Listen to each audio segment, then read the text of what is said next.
it's rap-ish. I ain't even broke a sweat, homie, this practice. Pondering my next move, staring at my track list. Hope I ain't missing my window. Praying like a Baptist, Seattle's own. Tired of this Game of Thrones. They made a list of the best rappers, and guess who wasn't on? While the disrespect continues, I'm steady packing these venues. Guess if you ain't at the table, you on the menu. And I'm that spitter, baby. They don't want you to see, but everybody's south of Capitol Hill's rocking with me. Boys smoke the trays and plan to getting their life together. I'm comfortable with my role, so I'm like, whatever.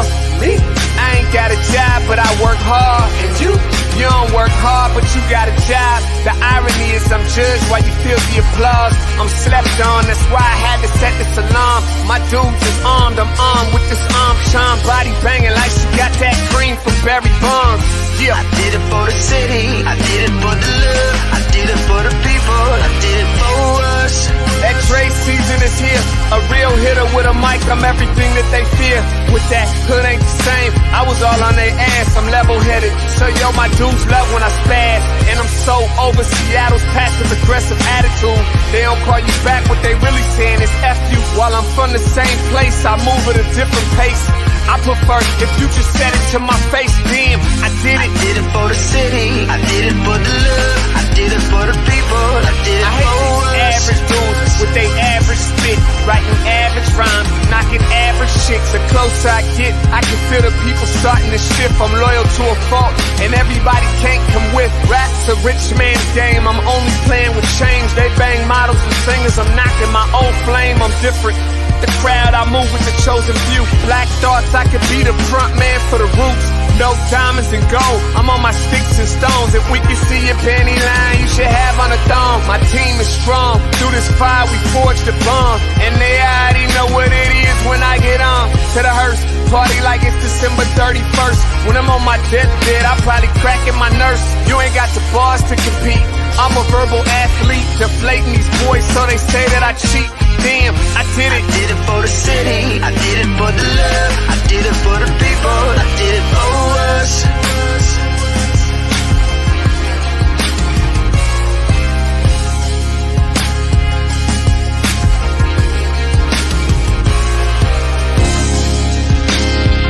Yeah.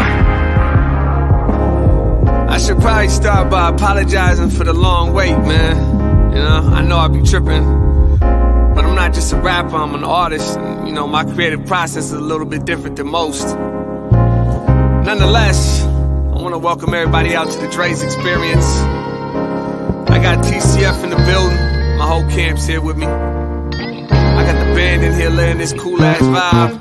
And I'm Seattle's own. Let's get into it. Happy Monday, everybody. As Dre said there, let's get into it. Welcome to the Morning Update Show. I'm your co-host, Trey Holiday. And as always, joining me in the studio is my co-host, my guy, Big O. What up, Big O? Trey Holiday. Hey, happy Monday. Happy Monday. Right back at you. How are you? I'm good. How are you? You got it popping in the pink. Hey, popping in the pink today. That's what's up. You know, got to bring the colors. All right. This is a good opportunity right now, as usual, to one, welcome you to the Morning Update Show, and two, tell you this is the perfect opportunity to tag and share the stream. Go ahead and tag and share this stream with people who you feel could benefit from culturally relevant news and information emanating from right here in the Emerald City.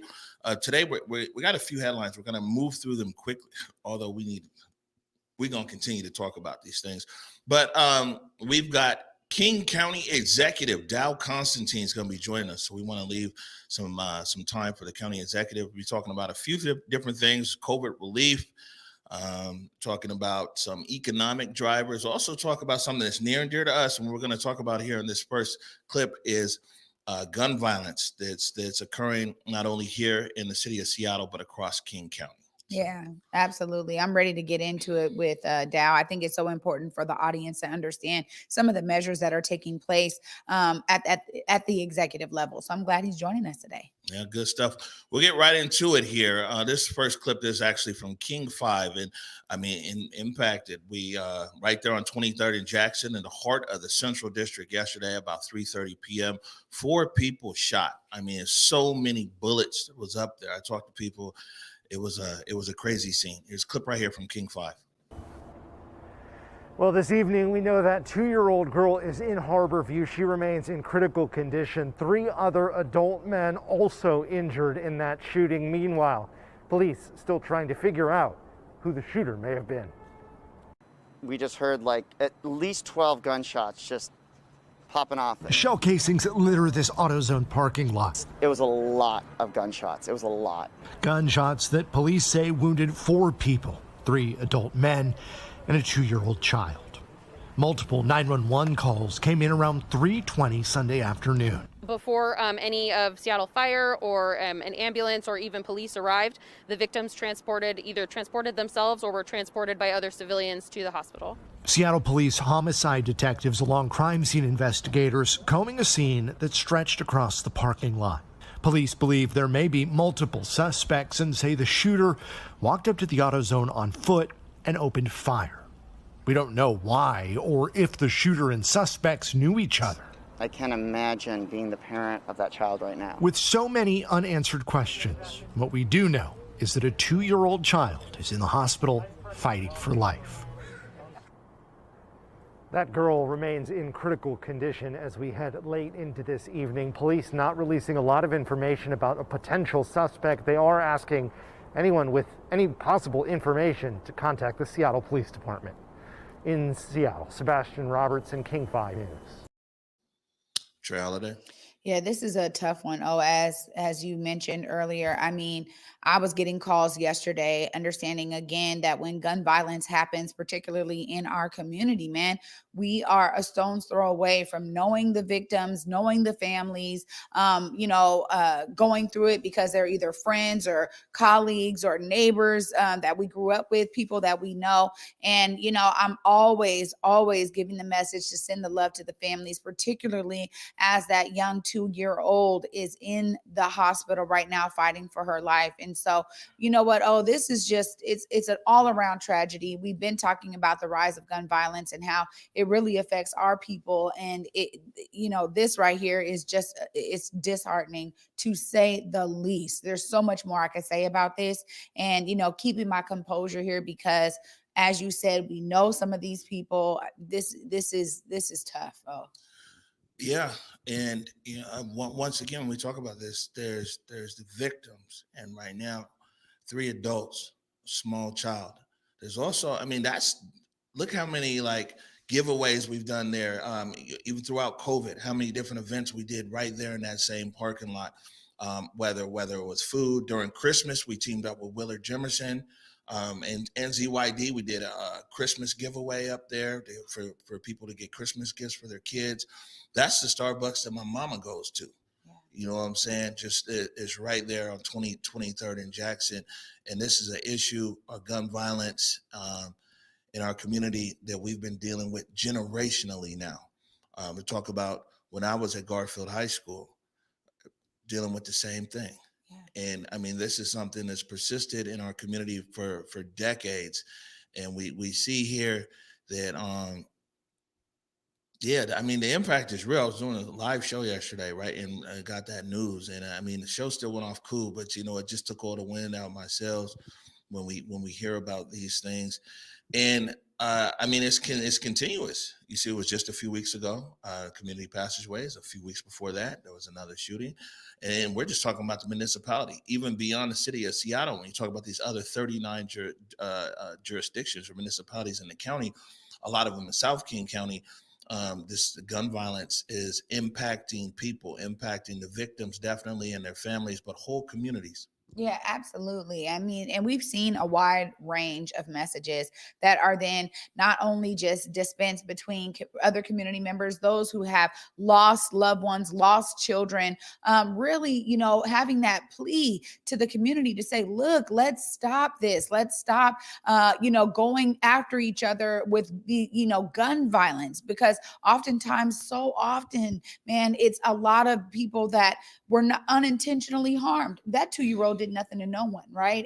And so being there with her father and in experiencing this now, it's like, come on, man, we got to do better. And you're absolutely right. We've done tons of events there. And here we are now realizing that, this was utilized as a place to take out anger or utilize guns. It's just one of those things, man. This is going to be tough. And I know we're going to have so much more to follow up on it. It is. And we had a few more headlines, to be honest with you. I think we're going to skip over those so we can jump right into our conversation with King County Executive Constantine. Real important issues. Of course, like I say, talking about is COVID relief. But, man, this is something that we really need to touch on as it impacts our community. I know I've got a handcrafted motion graphic back there somewhere, right? Ah, voila. Hey, I spent a lot of time making this. We're going to take a short break right now. When we come back, we have King County Executive Dow Constantine. You're watching the Morning Update Show. I did it for the city, I did it for the love, I did it for the people, I did it for us. Back on this rap ish, I ain't even broke a sweat, homie, this practice. Pondering my next move, staring at my track list, hope I ain't miss my window. Praying like a Baptist, Seattle's own. Tired of this Game of Thrones. They made a list of the best rappers, and guess who wasn't on? While the disrespect continues, I'm steady packing these venues.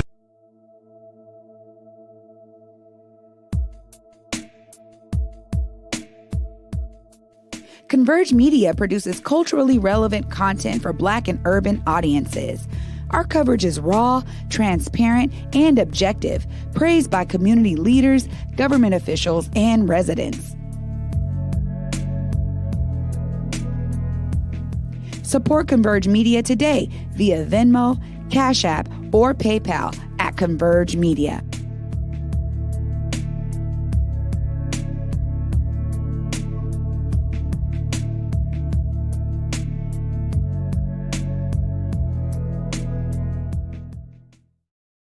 All right, welcome back to the Morning Update Show. My name is Omari Salisbury. Before we bring in County Executive Constantine, got a clip right here from last month where he announced this massive $600 million relief package. Of the $1.9 trillion federal package, King County will receive $437 million in flexible funds. Today, I announce my plan for the largest emergency supplemental budget in county history. This $600 million package includes those Rescue Act dollars and also FEMA reimbursement funds and resources from the county general fund. All right. Oh, yeah. DeSandro. Please bring in King County Executive Dow Constantine. Hey, Amari. How are you this morning? Hi, Hey, Trey. how are you, Executive Con? Welcome back to the Morning Update Show. Last time you were here was 9 months ago in July, so welcome back.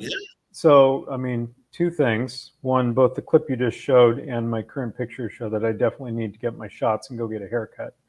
And second, you managed somehow to find a still of me from that placard you put up where I'm wearing the exact same cheap zip-up jacket, which means I've got to get out of the house and do some shopping. You know, you an executive, you can't wear the same things every day, man. I mean, all worn out after a year of this.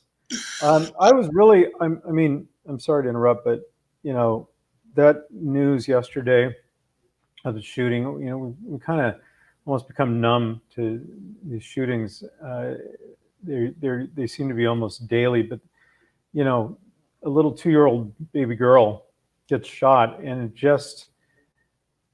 it's impossible to reconcile in your head. I was carrying that around with me yesterday, and I don't know how to react rationally to that, right? You know, we're trying to do the right things. We're trying to treat gun violence as a public health crisis. We're trying to invest to reduce the amount of violence that's happening, but it just filled me with such anger and outrage and frustration, and I don't really know how to be about it. I don't know really how to channel that, and I'm sure other people are feeling the same way. But you know, I'm happy to be here today to talk about our broader work seeking to reduce gun violence in our community.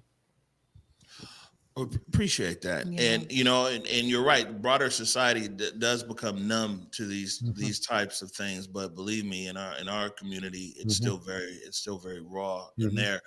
I will do this is have a Constantine, because we have a section here where we really want to dive into gun violence, and so we'll circle back around. If that's okay with you, I want if you could tell us about this $600 million COVID relief package, and specifically, you know, we talked to the whole county, but man, we're a Black network. So specifically, if you could tell us how this COVID package is going to benefit Black people in King County. Yeah. So it's a $600 million emergency budget that we sent over. So this is a lot of COVID funding to get us through the vaccines and keeping people healthy until this is over. That's about 40% of it. A third goes to support people to get them through, like rental assistance, for example, and taking on homelessness. And then about 22% is aimed at what's being called nationally building back better, creating jobs for people who struggled during the crisis as well as people struggled before, making the economy more equitable, more accessible to more people than it was before the crisis. So specifically, in answer to your question, I designated $5 million to our Office of Equity and Social Justice to support community-driven strategies aimed at reducing hate and bias and racially motivated violence. And that is with community-based organizations reaching out, identifying hate crimes, cataloging them, communicating through ethnic media. $40 million to create jobs for those who've been pushed out of work or had been out of work, especially those who've been homeless, to expand our conservation corps. So hundreds of jobs for people working for the county, working in parks and roads and or urban unincorporated communities, and getting back on their feet financially. And then $25 million for a business and economic resiliency fund focused specifically on Black, Indigenous, and people of color-owned businesses. And all of that money will be allocated using a community-led process to get it where it needs to go to help businesses that have been really the most impacted by the COVID crisis get back on their feet, survive this, and thrive. There's a lot of investment here, and it's, I think, all aimed at our goal of remaking this community in a way that has less income disparity, less race-based disparities, greater opportunity for everyone, and really getting people through this time of crisis. Well, you know, it's good to hear some of the details about that. And my question to you is, we see oftentimes when money is put towards these wide-ranging solutions and we want to really empower community groups, what is being done to try to mitigate some of the, it is a competition-based thing, but how are you ensuring that there is less damage being done? We've seen it happen in the past, and I'm wondering how we're learning from past mistakes or mishaps with regard to that level of competition that really then leaves certain folks out, does not allow the smaller orgs to get that voice that's needed. What is being done to try to ensure that that is a bit mitigated in this process? Yeah. And we've seen that, and it is a constant process of learning lessons and adjusting to avoid the unintended consequences in the future. And so we will have community-based organizations, and not just large ones, and community leaders joining together to help identify how these funds can be best directed to help not just the biggest and the most established either businesses or community-based organizations, but organizations that are small, that are new, that are representing the most marginalized in our communities, including new immigrant groups. And we'll be providing funds to leverage private capital, which could mean matching funds or could mean loan guarantees, for example, providing things like business coaches, mentoring, training, professional development, providing opportunities to increase community ownership opportunities so that everyone has a stake in the rise and prosperity that happens in our communities, and really not just ideas that have already been tried, but listening to the community's ideas about other ways to help generate wealth, to build wealth in the Black community. I think it's an exciting opportunity. It is, you know, we do not pretend to have the answers. We're asking the questions, but we're trying to put the funding where it can do the most good in this moment opportunity. I mean, crisis presents opportunity, this moment of opportunity to help people to a better life economically. All right. And speaking of economics and the county, and we see that a lot of Black people have been pushed out in the South King County, and a lot of people altogether, especially people who want to buy homes. You can't afford to buy a home here in the city of Seattle. What kind of programs, whether it was in this COVID relief or pre-existing, or maybe it doesn't exist, but you can tell us, what kind of programs does the county have for people who are, I mean, they're locked out of home ownership here in the city of Seattle, and now it's become very competitive out there in the county, especially for our Black families or families of color that are trying to get home ownership. We know that home ownership has been in a decline in the Black community here. Home ownership is key to generational wealth. What programs are out there for families looking for home ownership in South King County? Well, the county, first of all, you're absolutely right that the way most families manage to become more and more economically secure over the generations is through the increase in property values, getting a stake and being able to benefit from the change in the housing market. And Black families in particular, because of redlining, because of discrimination in lending, and because of just the discrimination in the economy, have had more trouble being able to get equity. And so we have had several pilots, places where the county has put funds to help with, for example, down payment assistance to try to overcome the upfront barriers. I worked in a nonprofit organization as a board member of the Delridge Neighborhoods Development Association, where we actually created new housing in Delridge with down payment assistance to help people into that first home where they could build wealth. But I think it's going to be a combination of those private and public efforts. And I think that the funding I just talked about, the $25 million, that can definitely be one of the ideas to build wealth in the community, is helping people get over that initial barrier. They might be able to make the monthly payments, but they can't come up with a down payment. Get over that initial barrier so that instead of paying rent to a landlord, they can be putting money into an asset that is going to give them a secure retirement. All right. I wanted to play a clip here. You made the news the other day. The county made $1.5 million investment into a sound stage over on Harbor Island. So we'll go ahead and play that real quick. Also this morning, calls are growing. Behind those orange cranes, inside a mostly unused warehouse, King County investing in a plan to lure Hollywood to Seattle. You know, we don't want to have to watch any more films about Seattle when we recognize the streets on screen being Vancouver or Portland or, heaven forbid, Atlanta. Saturday, a look at the new Harbor Island Studios, a $1.5 million county project to renovate what was once the Fisher Flour Mill into a state-of-the-art 117,000 square foot soundstage. On making sure that we are teaming with the state and with the 39 cities in our jurisdiction to provide the economic conditions filmmakers need to come put people back to work here. A plan they say will produce hundreds of family wage union jobs. A plan they say is already working, with a major production set to start shooting next week. All right. So my question, one, this is good. Clearly we're in video and production, soundstage, everything else. This is a good thing that's happening here. But my question to you is this, is that government has always invested in infrastructure, and then Black people get locked out of the infrastructure. It's tax dollars that build the port. Black people have been locked out the port for years.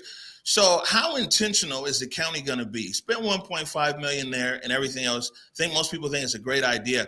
But man, Black filmmakers, Black grips, Black directors, Black producers, Black lighting specialists, man, they're the last people to ever get any work. Now you've made an investment here. You're inviting Hollywood here. How intentional is your office going to be to make sure that Black people are actually out there working on Harbor Island? I mean, that is a great question. And I'm glad that you asked it, because in our initial announcement over a year ago that we were going to open up all county properties to filming, reduce permit fees, make it easier for people to make films and television here, or episodic productions here, we included incentives for green film production, and we included incentives for the hiring of professionals in the industry from historically marginalized communities, particularly Black, Indigenous, and other racially excluded from the film industry communities. And this has been a real challenge all across the country, but we have a chance here to set a different standard, and we're going to do it. I do know there are a lot of Black filmmakers here who would love the opportunity to shoot close to home rather than going to the expense of traveling elsewhere where they have the facilities. This is a chance for us to put our money where our values are. And our values are in empowering everyone, and especially those who've been marginalized, to be able to make money, make art, learn a craft, and do better than we've done before. And so, yeah, that is exactly the correct question to be asking. And we set that out as a core principle right from the get-go.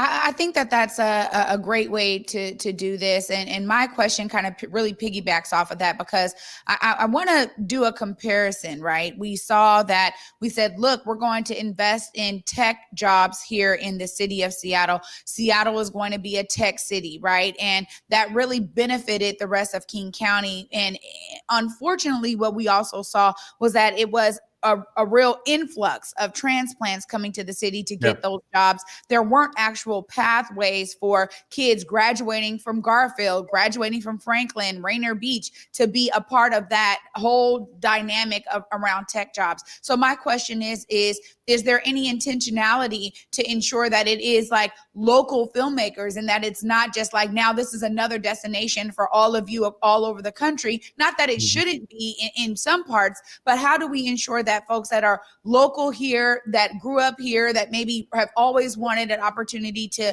explore their creative side? I think, like Omari said, like, we're doing it here on our own, but how intentional is there going to be some real pathways to saying, look, we want to make sure that the creative young folks that we have here, the creative people that we have here, are the ones really benefiting? Is there any regard, or did you guys take any measures around that? Yeah, so as I said, from the beginning, we created incentives for filmmakers to hire locally and to hire from communities of color. But more than that, we have a film advisory group of local filmmakers that we've pulled together, and it is open to membership from film professionals across our region to really identify how we can build the local productions here, build the local film industry. And that includes Black filmmakers and Black professionals in filmmaking who have had to travel all across the country to get work. We know we have lots of stories of people traveling on a weekly basis or having to go to some other region for 6 months to do a production because the films that should be made here are not being made here. So the answer to your question is yes, we're being purposeful about having an inclusive film industry and a local film industry. We've gotten a lot of inquiries already from local filmmakers about when this soundstage might be available for their productions. And we're going to keep working to get better and better at making sure that the county investments, that the public investments, are lifting up those who've been left behind before. Right. I think that it's real important. Like these days, I mean, for decades, government really got away with taking public money, building infrastructure, and excluding Black people. And I mean, man, those days are over with. We're going to take a quick break real quick here, Executive Constantine. Actually got a PSA from Public Health, King County. When we come back, we want to talk to you about gun violence disruption in King County. We're watching the Morning Update Show. Public Health, Seattle, King County, Zero Youth Detention, along with our partners from across the South King County region, are committed to reducing violence and creating the conditions needed for our neighborhoods to be safe and free of crime. Too often, the response to crime and violence has been a piecemeal approach with a program here and a program there. When family units collapse, schools fail to educate, the economy fails to produce jobs, and crime rises, we've looked to law enforcement and punitive measures to save us. Nothing could be more wrong or further from the truth. Law enforcement can't shoulder all the burden or take the rest of us off the hook. We are acknowledging the lived experiences of Black, Brown, and Indigenous communities. We are centering community as the experts who can effectively identify key issues related to systems, policies, and practices that impact children, families, and communities of color across this region. Those most impacted by the issues will help call out and identify the root causes, including structural and systemic factors. 150 residents will partner with King County to develop strategies, solutions, and an action plan that explicitly addresses system changes needed and eliminates barriers to access for Black, Brown, and Indigenous folks. These residents will also identify the criteria used to measure our collective success.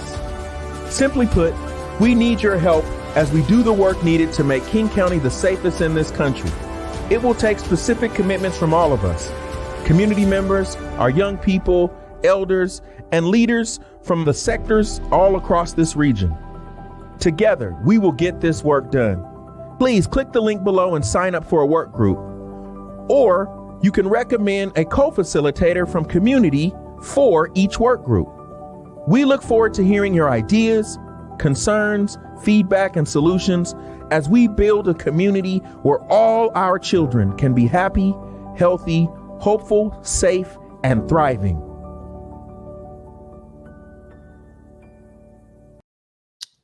All right, welcome back. We're joined by King County Executive Dow Constantine.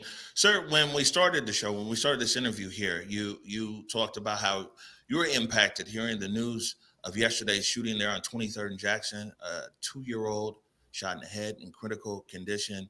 What is the county's commitment? We've been talking about ZYD and public health. They've been on here quite a few times. What's the county's commitment around this gun violence that's occurring not only here in our municipality in the city of Seattle, but across King County and especially South King County? Yeah. Well, first, I want to thank Derrick Wheeler-Smith. He is my leader, our leader for the Zero Youth Detention work at King County, and he's really taken on the challenge of gun violence as sort of core to that mission. And what he's talking about there is the creation of the Regional Community Safety and Wellbeing Plan to tackle the gun violence epidemic, what we were talking about there. It is a really major shift in approach away from a sort of command and control law enforcement approach to a public health approach to the gun violence epidemic. And I put $600,000 into my biennial budget that was approved at the end of last year for the development of this plan. It is, I think, going to really change the way things work nationally, and I think it is going to create better outcomes in our community. And it is going to require a lot of people, he said 150 people, to help create a plan that is genuinely informed by the experience of Black and other communities. I've asked all the mayors in King County, all 39 of them, to sign on to a pledge to commit to work together on these solutions. Really need government leaders to work collaboratively across jurisdictions because the violence does not limit itself to one jurisdiction or another. And these strategies need to be both community-based and long-term. But we got some sort of go-first strategies, or a go-first strategy, and to fight gun violence that's happening now. High-intensity engagement and support for youth and families that are identified as being at high risk for gun violence. It's a very small group that falls into this kind of category when you view it from a public health perspective. People who are likely to be victimized by or to victimize people with gun violence, identified by hospitals or by community-based referrals or even by the prosecutor's office. And we're partnering with community-based organizations to do this work. So you mentioned Community Passageways, Choose 180, Black Women Coalition, all partners in figuring out how to really get to those who are the most at risk and begin providing the intensive intervention, the treatment and recovery, the counseling, help for younger siblings who might be at risk, and then restoration after a shooting event for the families and for the community to begin to heal. And there's a lot more than that, but the PSA was about recruiting people to help on the work groups for this regional community safety and well-being plan. And I'm glad you played the PSA because that was going to be one of my main asks for people to sign up to help out. Right, man. Executive Constantine, you mentioned 600,000, and that you're putting your budget for that. Is that enough? And I only bring that up because when you factor in the cost just around one homicide, but now you're talking about this epidemic that's hitting our county.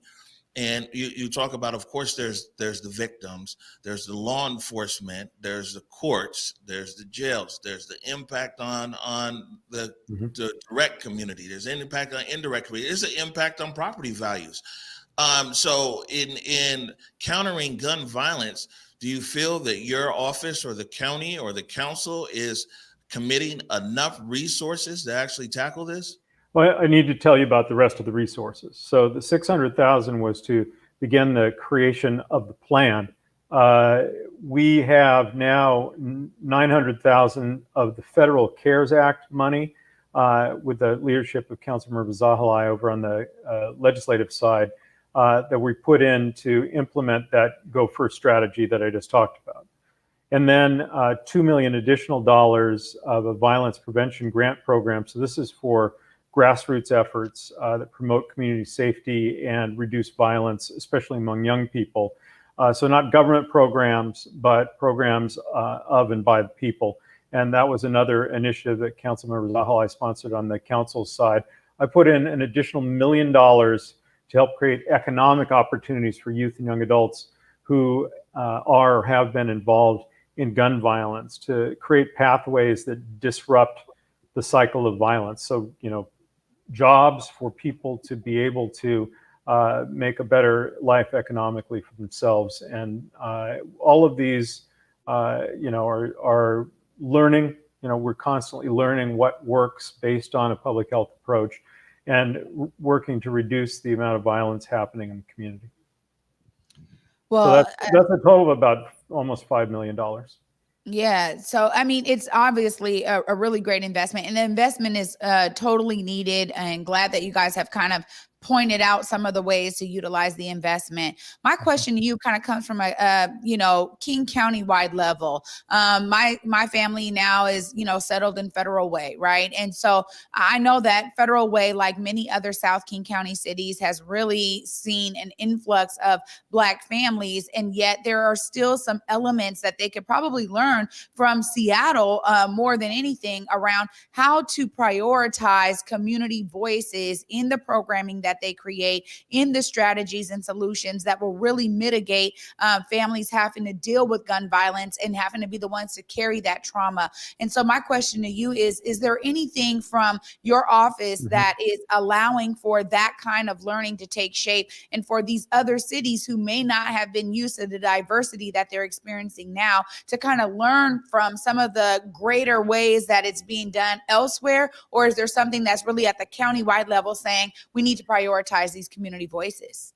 Yeah, thank you for that. And, as I mentioned, I'm working in the gun violence arena to really make sure that all of the jurisdictions are on the same page. But you're right. There are learnings. We're constantly learning. And one of the things that we've been learning, getting better at, is how to share power, how to listen to authentic voices, how to really turn to those with lived experience to get the solutions that are needed to deal with the challenges countywide. And we want to share those learnings with cities. I mean, the city of Seattle has gotten reasonably good at that. We've been practicing in a whole bunch of different arenas, whether it's signing people up for affordable health care or gun violence or where have you, to homelessness response, to share power and to have a much more sort of horizontal or partnership model rather than this top-down, we know best model.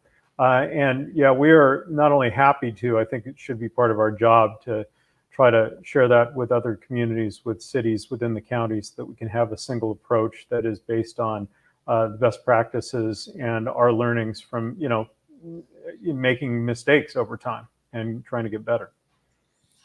All right, I know we've kept you over time, Executive Constantine. I appreciate it. I got one last question for you here. This was July 24th of last year. I believe it was the State of the County address, and you made this statement right here. Our county's namesake, Dr. Martin Luther King Jr., said, Only when it is dark enough can you see the stars. Man, it's been pretty dark. It's been some good stuff going on the last year too, but it's been pretty dark. And it's been dark enough. So what stars do you see for our county, and especially Black people and people of color in King County? Well, I do think that was following up on a sort of observation about crisis creating opportunity. And here we have this complex of crises of the COVID crisis and the economic crisis and the climate crisis. Remember the smoke rolling in and the crisis of democracy, and then people taking to the streets, somehow belatedly awakening to the reality of racism embedded in every system in this country, including in policing. And we're watching the trial of the cop who killed George Floyd right now happen in real time. And this moment seems to have been a time when there's been enough upset in the status quo that people broadly are ready for change and rapid change. We've been working away, you've been working away sort of dutifully for years, building the foundation, pushing as hard as we can to make change happen. And suddenly we've broken through onto the open field, and it's time to run. It is time to make the changes that we need in our community.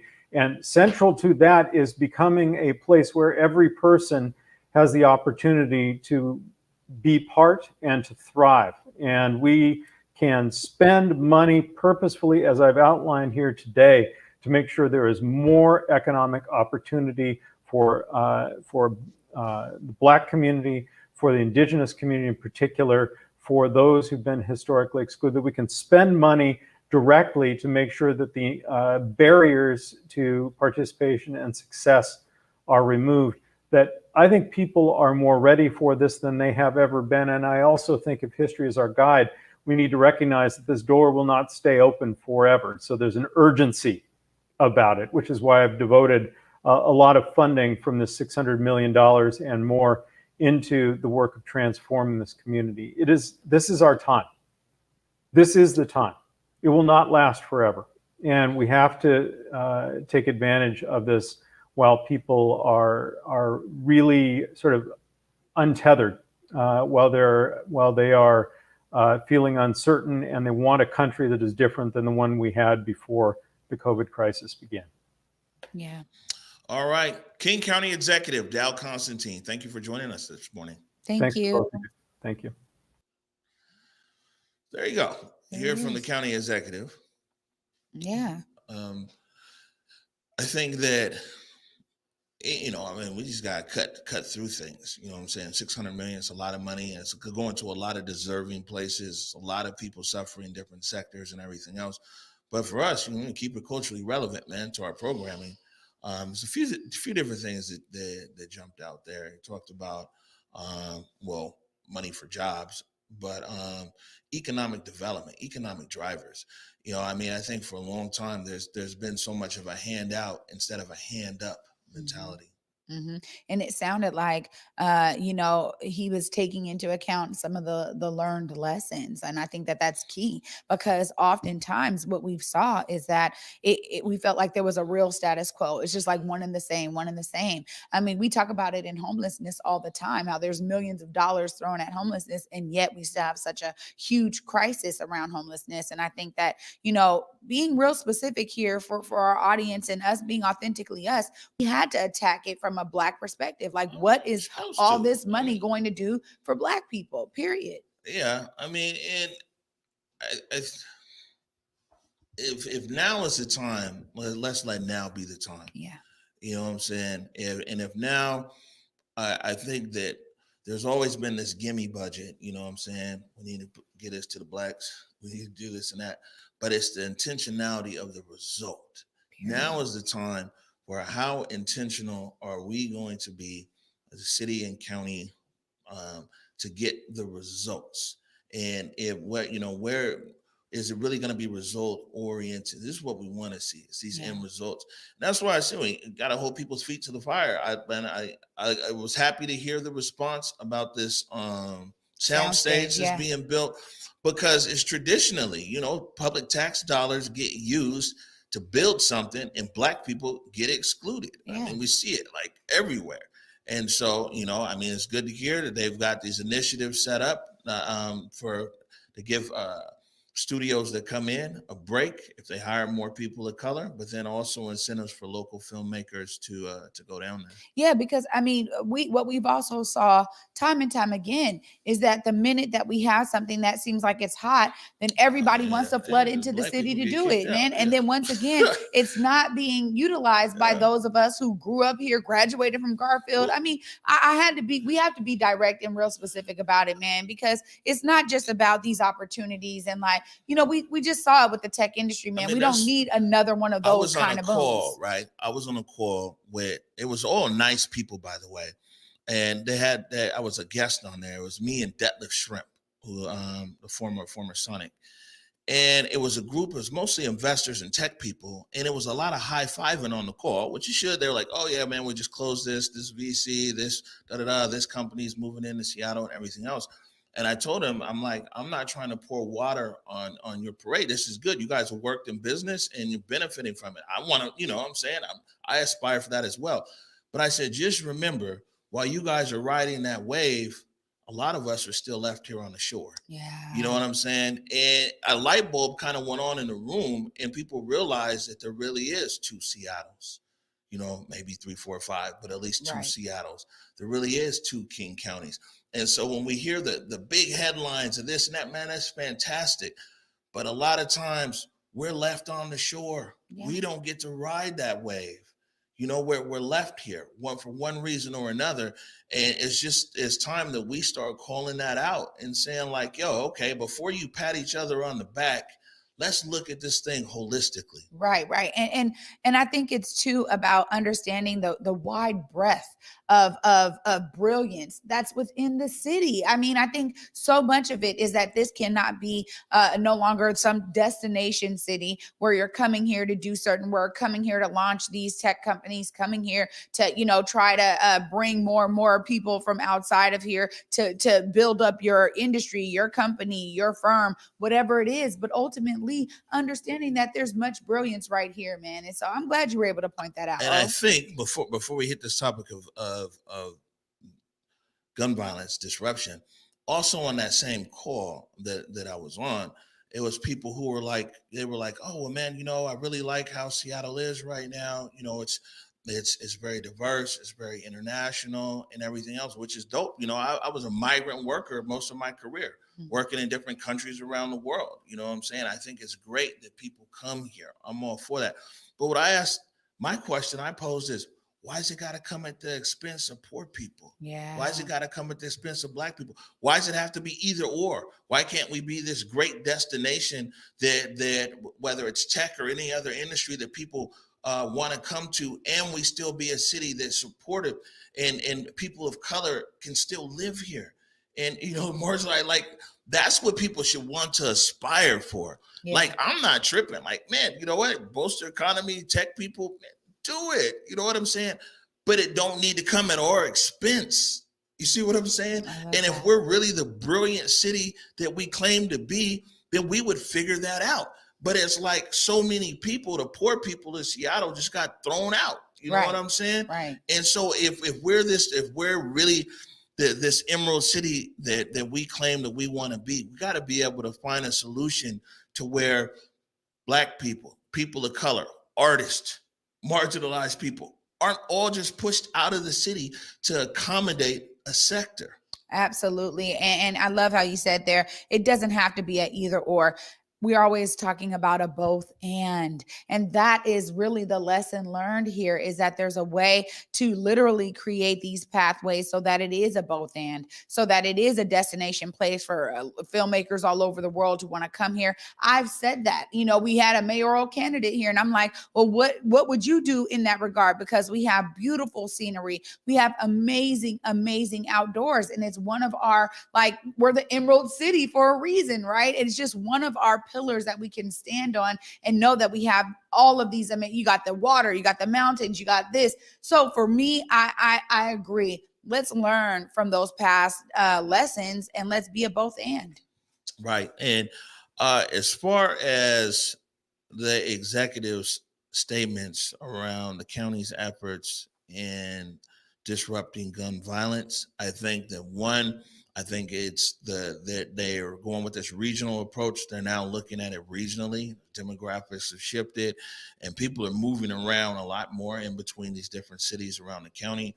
And looking at it in a regional approach, they have a lot of big data. We played that clip from the community town hall where Willard Jimerson was saying that I think it's 80 people. It's either 80 or 150 who are the actual shooters. It's a group of 150 people that they could identify through data of either who shot somebody, was shot at, or witnessed a shooting or something else. And they're able to extrapolate all this information, and they're able to what they talked about there with this go first is basically, man, these guys, they go to the hospital. They're like, man, what happened? What's going on here? They're back in the community, neighborhood, and they're trying to disrupt it. But, to that point, there's a massive cost, even for people who are just like dollars and cents people who could really care less about youth gun violence in the Black community. There's an enormous cost that taxpayers pay around gun violence. And that's why I brought it up to the county executive. I'm like, man, are you putting enough resources here between the executive and the legislative branches? The county really putting the resources that are required to tackle this issue? It'd be good. We'll talk to other players in this ecosystem. But I will say that I'm glad that they're out there, that public health is out there out front, zero youth detention is out there, and they're looking at it in a regional approach. Because, man, this shit got to stop.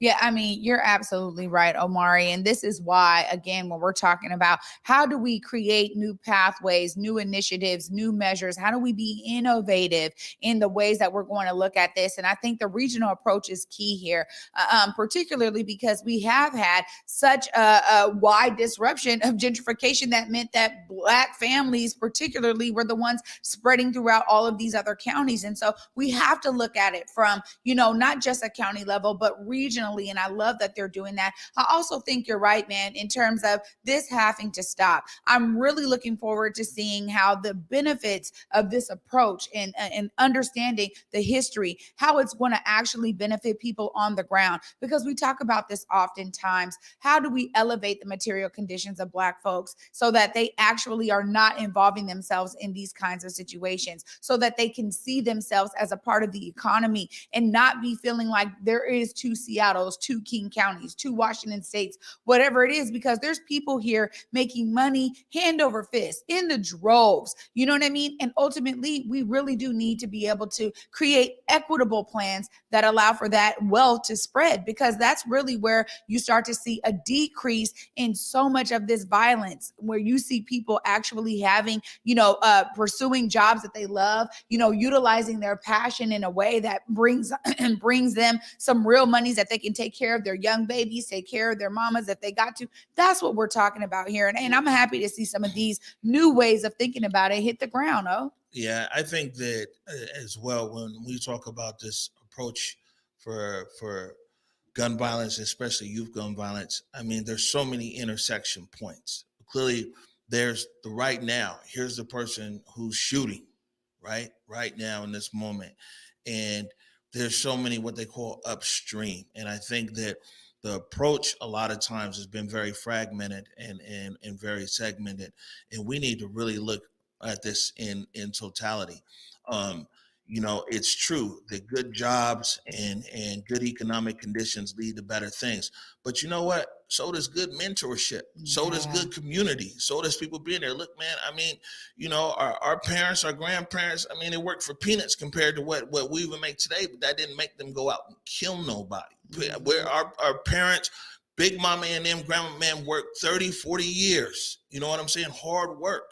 And so, we need to be able to reclaim, like, yo, man, whether you got a good paying job or a low paying job, picking up a gun ain't never an answer. Yeah. You know what I'm saying?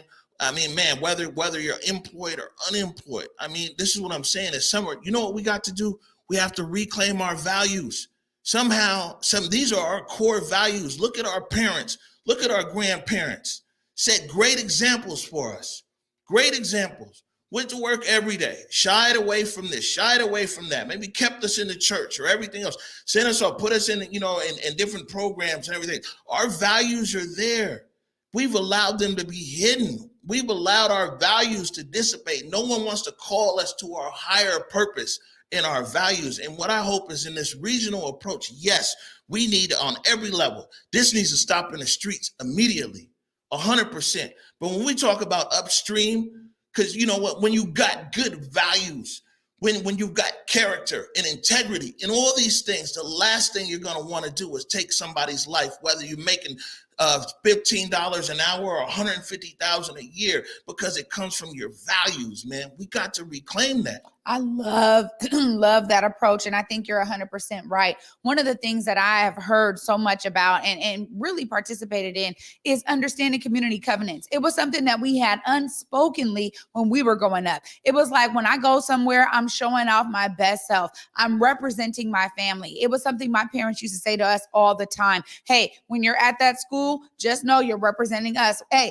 when you're at that new job, know you're representing us. Hey, when you're out there at the camp, summer camp, whatever, you're representing us. And it was a real value that allowed you to understand that, look, this is not just about me. This is about me being there for my family. I'm a representation of what the holiday name means out here in these streets. And I am not going to be having people looking at me a certain way and then have that reflect badly or negatively on my family. So much of that was instilled in me as a young woman and a young girl. And I understood that moving forward. And it's something that I then want to make sure I was giving to my kids. And I think one of the things that you really mentioned here that is hitting me so hard is that we understood that there was a breakdown of those values throughout a lot of different measures. We saw it with certain drug epidemics. We saw it, how it affected our people with, gang violence, the rise of gangs, the rise of the popularity of what it meant to be in gangs or to be in certain crews that were doing things that were really not representative of your family values.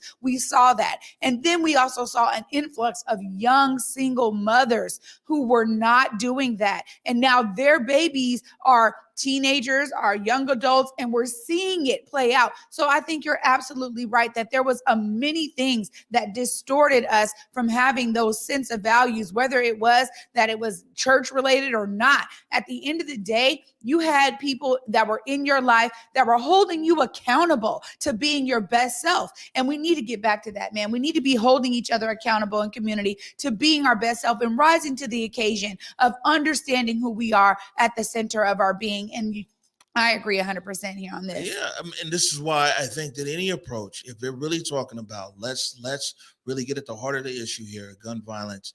Like I said, there's issues today, and that's what, like, you see Willard and a lot of these guys, Sean Good, Dom, Derrick, Buki. I mean, that's just like, man, right now, and they're out there, they're in the mix, but not even and there's also something to be said of like, man, you know what? How can we invest in value restoration in our community? How can we invest? There's plenty of times, man. I remember walking home from school, friends would be like, man, they're gonna go ready to go shoplift. You know what I'm saying? I'd be like, man, my mama will whip my ass if I go. And I'll go home. Next thing you know, these guys are in the police car. But those are those values that come at a young age. You see what I'm saying? They come at a young age. We need to make an investment in value restoration in our community. And in that investment, like any investment, it takes time to accrue, but we'll see that over time, that when we restore our core values in our community, we'll see that end result in our community. And other thing I would say is like, and I didn't get a chance to ask the executive this, but and we can't end the show without flipping this also on its head to say that there's literally tens of thousands of Black people in Seattle, King County area who go to work every day, aren't in the criminal justice system, ain't in jail, ain't shot nobody, ain't used no drugs, just like nationally. It's 117 historically Black colleges and universities, the year in and year out, churn out Black people who go and do amazing things, quite often. I mean, of course, this is big news here right there in 23rd and Jackson. We talk about, these negatives in our community, but we can't never forget that nationally, when you take all Black people in America, you know what I'm saying, it's a very small percentage is this percentage that we talk about on these impacts here, but it's easy for us to assume and to think that it's all Black people. And that's one thing we're not going to do, especially in the show here on Converge, and leaving our audience thinking. I want to acknowledge thousands of parents here across, Seattle, King County, state of Washington, who are engaged in their children, who be there, to go to the practices, to do the study hall, to do, that are coaches and everything else. More of us are on point than are not. You know what I'm saying? More of us make it happen than do not. There's no way we can end this broadcast with people thinking that oh, well, man, everybody Black is, nah, man. There's so many Black people, Black parents, Black children out here thriving in the space, and want to acknowledge them. And also, one thing I would just say is it would be good in this investment. When they talk about investment, a lot of times if a kid's in trouble, you can find resources, which is good. But man, who got resources for the kid who can't afford to pay for the PSAT? Right. You know what I'm saying? Who got resources for the kid who just wants to do extra tutoring so they could apply to Stanford? Who got resources? You know what I'm saying? We also got to look at, like, man, there's a lot of people who are doing the right thing, but their resources are short. Yeah, I mean, you just hit something for me that really strikes up my childhood. I remember being at Garfield, and I remember being in great grades, getting great grades, and all this other stuff. And I was a TA at one point, and so I went into one of the classrooms where it was like these guys were, struggling a bit, and it was like their math, they had to redo it again, right? But they were doing their best, and I remember the teacher saying to them, "Hey, if everybody does this test well, if everybody passes this, you guys are going to get to go to Wild Waves," right? And I was thinking, wow, that's phenomenal. But what about those of us who are already doing well? So I agree, Omari, that it needs to be full spectrum, right? That we need to be able to uplift those who have a great model of raising their kids, of doing the right thing, of having the right programming in all of the sectors that are necessary. And also that we make sure that we have a real spotlight, as what Willard was talking about in terms of that data, what it showcased, whether it's 80 or 150, and it's kind of the same group of folks. How do we do things that are really specific to them to really inject those values, and how do we uplift those that already have them? I agree. It's a both end once again. Right. And before we get out of here, a real easy win and a big shout out, man, to examples in our community. And you talk about like the Rotary coaches, you talk about CD Panthers, you talk about Rainer Eagles. Some of these coaches been there, man, decades.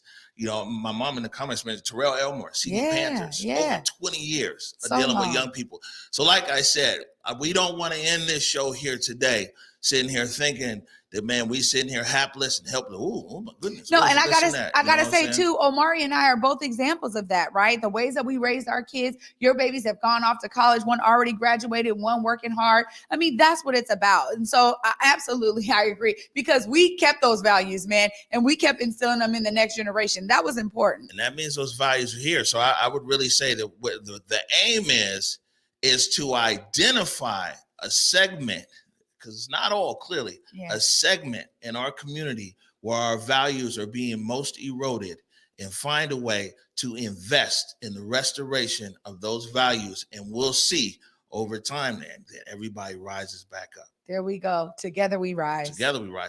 All right. Anything before we get out of here? I just, my whole message, and I'm just going to keep on saying this, is that even as we're talking about it today, when we see ourselves as a part of the solution, when we are able to share what those values are, if we see somebody that is struggling, that's being a part of the solution. When we take on mentoring the next young person because maybe they don't have that in their family structure, that's okay. But those of us who do have it, let's be a part of the solution for others. All right, good stuff. I don't know. Do we have coronavirus tonight? We'll check back in on that. If so, 6:15 tonight, coronavirus update. Just as usual, want to thank everybody. Want to thank you for tuning in, for your support. We definitely wouldn't be on air without you. I guarantee you that. And so, continuous thanks to you. We're back tomorrow. Before we get out of here, as usual, want to remind you, go forward in your purpose and go forward in your humanity. Until tomorrow at 11 a.m. Peace. Lift every voice and sing till earth in heaven ring with the harmonies of liberty. Let our rejoicing rise as the listening skies. Let it resound loud as the rolling sea.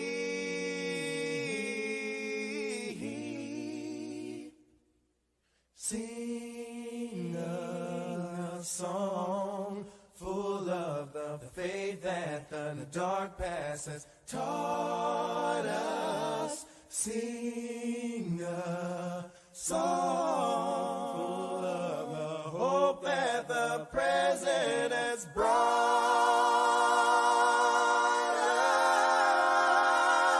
us.